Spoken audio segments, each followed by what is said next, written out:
Injection لگانے سے روزہ ٹوٹ جاتا ہے؟ اگر ہاں تو پھر شوگر کے مریض کیا کریں؟ دیکھیے، علماء کی ایک رائے یہ ہے کہ انجیکشن لگانے سے روزہ ٹوٹ جاتا ہے، جبکہ ایک رائے یہ ہے کہ انجیکشن لگانے سے روزہ نہیں ٹوٹتا۔ ظاہر ہے کہ اس میں جو چیزیں بھی بعد میں ایجاد ہوئیں، علماء کی دو رائے کا پایا جانا اس میں کوئی عجیب اور غریب مسئلہ نہیں۔ ایک جماعت اس کی قائل ہے کہ انجیکشن لگانے سے روزہ ٹوٹ جاتا۔ اگر ایسا ممکن ہو کہ یہ شوگر کا مریض افطاری کے بعد میں اور سحری سے پہلے اگر انجیکشن استعمال کرے تو ہر طرح اپنے روزے سے وہ محفوظ رہے گا، لیکن اگر روزے کی حالت میں انجیکشن لگوانا بہت ضروری ہو تو اس رائے کو مان لیا جائے کہ جس میں علماء نے فرمایا کہ انجیکشن لگانے سے روزہ نہیں ٹوٹتا جبکہ اس کے علاوہ کوئی چارہ نہ ہو۔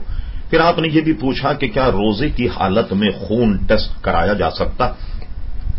دیکھیے، خشک انجیکشن کی سوئی اگر بدن میں لگائی جائے اور تھوڑا سا خون اس میں سے باہر نکال کر اور اس خون کو ٹیسٹ کروایا جائے تو ظاہر ہے کہ بدن کے اندر کچھ نہیں گیا، بلکہ سوئی چبونے کے بعد بدن کے اندر سے خون برآمد ہوا، اس سے روزہ نہیں ٹوٹا۔